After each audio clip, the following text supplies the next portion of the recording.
Happy art ಚಾನಲ್ನಿಂದ ನಾನು ಲಲಿತಾ ರಾಮಾಚಾರಿ. ಇವತ್ತು ನಾನು ಮಸಾಲೆ ದೋಸೆಗಾಗುವಂಥ ಆಲೂಗಡ್ಡೆ ಪಲ್ಯ ಮಾಡ್ತೀನಿ. ಅದಕ್ಕೆ ನಾನು ಇವತ್ತು ವಿಶೇಷವಾಗಿ ಹಸಿ, ಈಗ ತುಂಬ ಕಡೆ ತುಂಬ ಸಿಗ್ತಾ ಇರೋಂಥ ಫ್ರೆಶ್ ಬಟಾಣಿಯನ್ನು ಹಾಕಿ ಮಾಡಿದ್ದೀನಿ. ಮಸಾಲೆ ದೋಸೆಗಿದ್ದು ತುಂಬ ರುಚಿ ಕೊಡುತ್ತೆ. ಹೀಗೂ ಮಾಡ್ಕೊಳ್ಬೋದು. ಅದಕ್ಕೆ ನಾನೇನು ತೊಗೊಂಡಿದ್ದೀನಿ ಅಂದರೆ ಆಲೂಗಡ್ಡೆ, ಬಟಾಣಿ, ಈರುಳ್ಳಿ, ಹಸಿಮೆಣಸಿನಕಾಯಿ, ಕೊತ್ತಂಬರಿ ಸೊಪ್ಪು, ಕರಿಬೇವು, ಎಣ್ಣೆ, ಒಗ್ಗರಣೆ ಸಾಮಾನು ಮತ್ತು ಅರಿಶಿಣ, ರುಚಿಗೆ ಉಪ್ಪು ಇಷ್ಟು ತೊಗೊಂಡಿದ್ದೀನಿ. ಮೊದಲು ನಾನು ಆಲೂಗಡ್ಡೆಯನ್ನು ನಾವು ಎಷ್ಟು ತೊಗೊಂಡಿದ್ದೆವು, 2, 3 ಎಷ್ಟು ತೊಗೊಂಡಿದ್ದೆವು ಅದನ್ನು ಕುಕ್ಕರ್ಗೆ ಹಾಕಿ ಅಂದರೆ 2 ಭಾಗ ಮಾಡಿ ಹಾಕಿದೆ. ಯಾಕೆಂದರೆ ಬೇಯುತ್ತೆ, ಚೆನ್ನಾಗಿ ಬೇಯುತ್ತೆ ಅಂತ. ಕೆಲವು ಆಲೂಗಡ್ಡೆ ಒಂಥರ ಬೇಯದೇ ಇರೋ ಇದಿರುತ್ತೆ. ಈಗ ಅದು ಆ ಕಡೆ ಬೆಂದ ತಕ್ಷಣ ಈ ಕಡೆ ನಾನು ಈರುಳ್ಳಿನ ಸಿಪ್ಪೆ ತೆಗೆದು ಅದನ್ನು ತೊಳ್ಕೊಂಡು ನಾನು ಹಚ್ಕೋತೀನಿ. ಹೀಗೆ ತೊಳೆಯೋದ್ರಿಂದ ಕಣ್ಣಲ್ಲಿ ನೀರು ಬರೋದಾಗಲಿ ಮತ್ತು ಅದರೊಳಗೆ ನಮಗೂ ಏನಾದರೂ ಕಲ್ಮಶ ಇರುತ್ತೇನೋ ಅನ್ನೋದರಿಂದ ಹಸಿಮೆಣಸಿನ್ಕಾಯಿ, ಕೊತ್ತಂಬರಿ ಸೊಪ್ಪು ಹೇಗೆ ತೊಳೆದು ಹಚ್ಕೋತೀವೋ ಅದೇ ಥರ ಈರುಳ್ಳಿನೂ ನಾನು ಯಾವಾಗಲೂ ತೊಳೆದು ಹಚ್ಕೋತೀನಿ.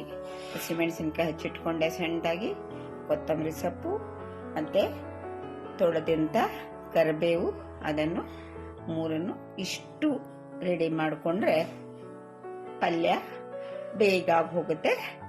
ಈಗ ನೋಡಿ ಒಂದು ಬಾಣಲೆ ಇಟ್ಟು ಒಗ್ಗರಣೆ ಹಾಕ್ಕೊಳ್ಳೋಣ. ಆ ಕಡೆ ಅಷ್ಟರಲ್ಲಿ ನಾವು ಕುಕ್ಕರಲ್ಲಿ ಬೆಂದಿರುವಂಥ ಆಲೂಗಡ್ಡೆದು ಸಿಪ್ಪೆ ಎಲ್ಲ ತೆಗೆದು ಅದನ್ನು ಸಣ್ಣ ಪುಡಿ ಮಾಡಿಟ್ಕೊಳ್ಳೋಣ.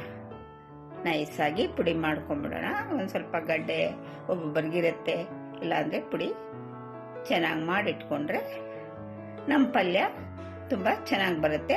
ಈಗ ನಾವು ಬಾಣಲೆಗೆ ಎಣ್ಣೆ ಹಾಕಿ 2ರಿಂದ 3 ಚಮಚ ಎಣ್ಣೆ ಹಾಕಿ ಅದಕ್ಕೆ ಸಾಸಿವೆ, ಉದ್ದಿನಬೇಳೆ, ಕಡಲೆಬೇಳೆ ಎಲ್ಲ ನಾವು ಏನೇನು ಒಗ್ಗರಣೆಗೆ ಹಾಕ್ತೀವೋ ಸಾಮಾನ್ಯವಾಗಿ ಅದನ್ನೇ ಸಾಸಿವೆ, ಉದ್ದಿನಬೇಳೆ, ಕಡಲೆಬೇಳೆ ಅದು ಸ್ವಲ್ಪ ಕೆಂಪಾದ ತಕ್ಷಣ ನಾವು ಬೇರೆ ಸಾಮಾನು ಹಾಕ್ಕೊಳ್ಳೋಣ. ಅಂದರೆ ಹಸಿಮೆಣಸಿನ್ಕಾಯಿ, ಕರಿಬೇವು ಇವೆಲ್ಲ ಇದು ಸ್ವಲ್ಪ ಕೆಂಪಾಗಬೇಕು ಆಗ ಹಾಕ್ಕೊಳ್ಳೋಣ. ಹಸಿಮೆಣಸಿನ್ಕಾಯಿ, ಕರಿಬೇವು ಹಾಕಿ ಅದು ಸ್ವಲ್ಪ ಬಾಡಿಸಿದಾಗ ಈಗ ನಾವು ಈರುಳ್ಳಿ ಹಾಕ್ಕೊಳ್ಳೋಣ.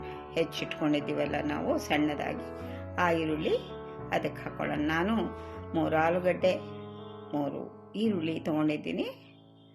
ಅದನ್ನು ಸಣ್ಣದಾಗಿ ಹಚ್ಚಿಟ್ಕೊಂಡಿದ್ದೀನಿ. ಈಗ ಅದು ಈರುಳ್ಳಿ ಬೇಯ್ತಾ ಇರಬೇಕಾದ್ರೇ ಅದ್ರ ಜೊತೆ ಈ ಹಸಿ ಬಟಾಣಿ ಅದನ್ನೇನು ಬೇಯಿಸೋದಿಲ್ಲ, ಒಗ್ಗರಣೆಲ್ಲೇ ಬೇಯುತ್ತೆ, ತುಂಬ ಬೇಗ ಬೇಯುತ್ತೆ, ಈರುಳ್ಳಿ ಜೊತೆ ಬೇಯುತ್ತೆ. ಅದಕ್ಕೆ ನಾವು ಬಣ್ಣಕ್ಕೆ ಅರ್ಧ ಚಮಚ ಅರಿಶಿನ ಪುಡಿ ಮತ್ತು ಸ್ವಲ್ಪ ಬೇಯಲಿ ಅಂತ ಒಂದು ಸ್ವಲ್ಪ ಉಪ್ಪು ಇಷ್ಟು ಹಾಕ್ಕೊಂಡು ಬೇಯಿಸ್ಕೊಳ್ಳೋಣ. 2 ನಿಮಿಷ ಮುಚ್ಚಿಟ್ರೆ ಬೇಗ ಬೇಯುತ್ತೆ.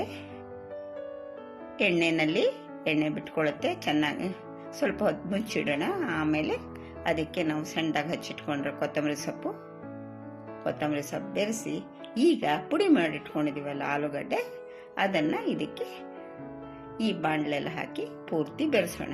ಆಲೂಗಡ್ಡೆ, ಈರುಳ್ಳಿ, ಒಗ್ಗರಣೆ ಮತ್ತು ಬಟಾಣಿ ಇಷ್ಟು ಸೇರಿ ಈಗ ಇನ್ನೂ ಬೇಕಾದರೆ ಮೊದಲೊಂದು ಸ್ವಲ್ಪ ಕಡಿಮೆ ಉಪ್ಪು ಹಾಕ್ಕೊಂಡಿದ್ರೆ ನಾವು ಇನ್ನೂ ಸ್ವಲ್ಪ ಉಪ್ಪು ಹಾಕ್ಕೊಳ್ಬೋದು. ಇಲ್ಲ ಮೊದಲೇ ಹಾಕಿದರೆ ರುಚಿ ನೋಡ್ಕೊಂಡು ಮಾಡ್ಕೊಳ್ಳಿ. ಉಪ್ಪು ಹಾಕಿದೆ ನಾನು, ಆಮೇಲೆ ಸ್ವಲ್ಪ ಉಪ್ಪು ಹಾಕಿ ಈಗ ಅದನ್ನು ಎಲ್ಲ ಬೆರೆಸಿಟ್ಕೊಂಡೆ.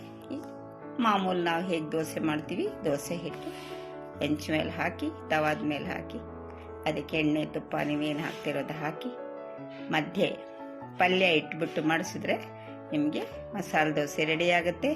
ಖಾಲಿ ದೋಸೆಗೂ ಸೇರಿಸ್ಕೊಂಡು ತಿನ್ಬೋದು.